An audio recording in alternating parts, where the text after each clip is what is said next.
Assalamu alaikum. This is Ghulam Ahmad Khan and you are watching Learn with Khan YouTube channel. In this video lecture, we are going to discuss what is a phrase, what is a clause, what is the core difference between a phrase and a clause, and later on we will talk about what is a gerund. सबसे पहले बात करते हैं phrase क्या होती है। Dear viewer, छोटे बच्चे को जब हम ABC पढ़ाते हैं तो वो जो ABC होती है उनको हम अल्फ़ाबेट्स कहते हैं। जब 2-3 अल्फ़ाबेट्स मिल जाते हैं या 4 अल्फ़ाबेट्स मिल जाते हैं तो वो एक वर्ड को फॉर्म करते हैं। जैसे मैंने बच्चे को पहले ABC पढ़ा दी और बाद में APPLE एप्पल मैंने बच्चे को पढ़ा दिया, तो वो जो ABC है वो अल्फ़ाबेट्स हैं और जो बच्चे को मैंने एप्पल पढ़ाया है वो एक वर्ड है।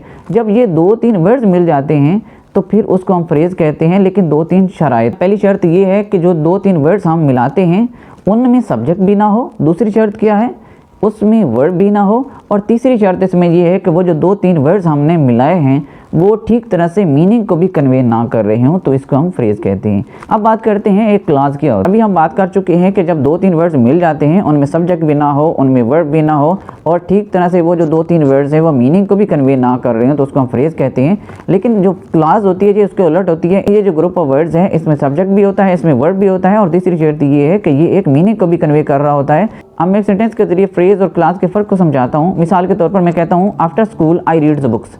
तो आफ्टर स्कूल, आफ्टर और स्कूल 2 वर्ड्स हो गए।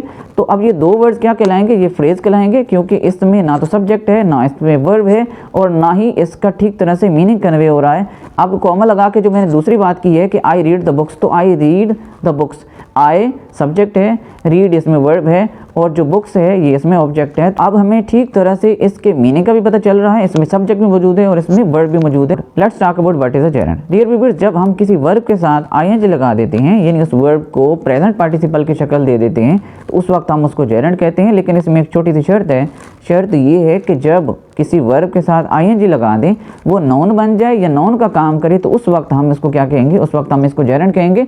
मिसाल के तौर पर डिस्ट्रॉय एक वर्ब है जिसका मतलब होता है तबाह करना। अब मैं एक सेंटेंस अगर इसका बना लूँ कि destroying the weapons of his enemy was his priority, तो डिस्ट्रॉइंग वाला जो वर्ड है यहाँ पे ये नाउन का काम कर रहा है, क्योंकि आपको पता है डिस्ट्रॉय का जो नाउन होता है वो तो डिस्ट्रक्शन होता है। अब यूँ समझे ये वही डिस्ट्रक्शन वाला काम कर रहा है। हालांकि आप जानते हैं कि डिस्ट्रॉय का जो नाउन होता है वो डिस्ट्रक्शन होता है, लेकिन ये काम किसी का कर रहा है, काम उसी डिस्ट्रक्शन वाले वर्ड का कर रहा है, यानी एज अ नाउन का काम कर रहा है। तो उस वक्त हम इसको क्या कहेंगे, जेरंड कहेंगे। I hope this lecture would be beneficial for you. मिलते हैं नेक्स्ट वीडियो में, तब तक के लिए अल्लाह हाफिज़। And at the end of this video I will request you to please like this video, share it and subscribe my channel. Thank you very much.